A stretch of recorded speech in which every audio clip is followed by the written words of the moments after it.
Dapat remisi banyak, Jessica 3 tahun lagi diprediksi bebas. Jessica Kumala Wongso menerima vonis 20 tahun penjara di tahun 2016.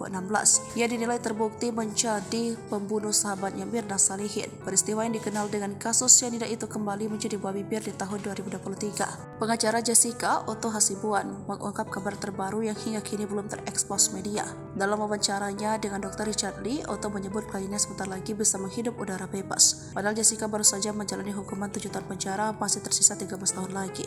Apa yang membuat Otto berani sesumbar kliennya bisa segera bebas? Pada Richard Lee, Otto Hasibuan mengatakan masih terus mengupayakan agar kliennya itu mendapatkan keadilan dan bebas. Ia mengungkapkan bahwa kliennya itu kerap mendapatkan remisi atau potongan masa tahanan karena berkelakuan baik di penjara. Remisi sih ada banyak. Mestinya kalau hitung-hitung kita 2-3 tahun lagi.